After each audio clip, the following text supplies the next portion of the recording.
لیکن یہ بھی نوٹ کر لیجئے کہ یہ نزول کے اعتبار سے بھی سب سے پہلی مکمل صورت جو حضور پر نازل ہوئی وہ یہی ہے۔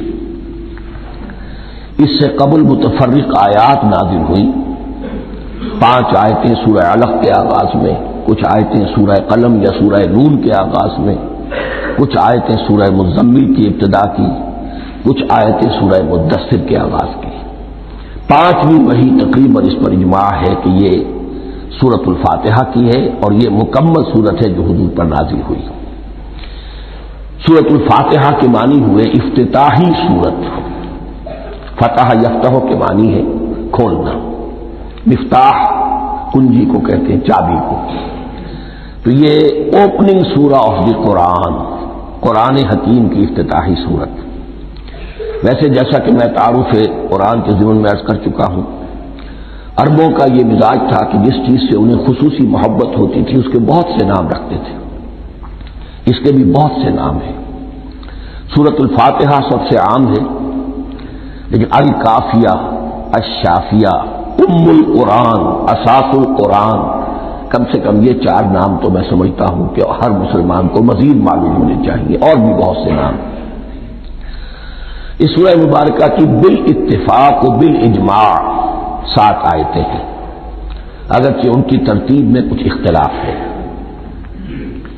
ایک رائے یہ ہے، اور یہ رائے امام شافعی کی بھی ہے اور بصرہ کے جو قراء تھے ان کی بھی ہے، کہ آیت بسم اللہ بھی سورہ فاتحہ میں شامل ہے، اس کا جز ہے۔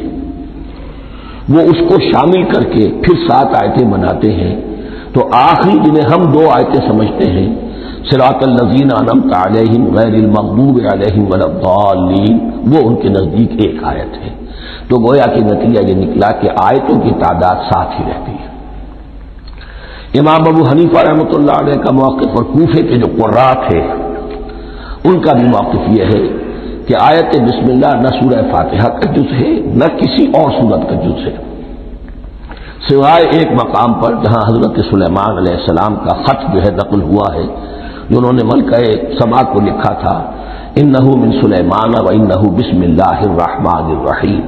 تو قرآن کے متن میں صرف اسی جگہ پر یہ آیت شامل سمجھتے ہیں، باقی یہ صرف علامت کے طور پر کہ یہاں سے ایک نئی صورت شروع ہو رہی ہے درج کی گئی ہے۔ اس سورہ مبارکہ کو الصلاح قرار دیا گیا ایک حدیث میں، اس کا جو اسلوب ہے وہ دعا کا ہے، اور دعا کے ساتھ اس کی جو مناسبت ہے، اور پھر اسی کی وجہ سے ہماری نماز کا یہ جزو لا ینفک بنا دیا گیا۔ بلکہ ایک حدیث جو میں آپ کو سناؤں گا اس میں اسی کو نماز قرار دیا گیا، الصلاح یہی ہے۔ ویسے وہ حدیث مبارک موجود ہے، لا صلاۃ لمن لم یقرأ بفاتحۃ الکتاب، جو شخص سورہ فاتحہ کی تلاوت نہیں کرتا اس کی کوئی نماز نہیں۔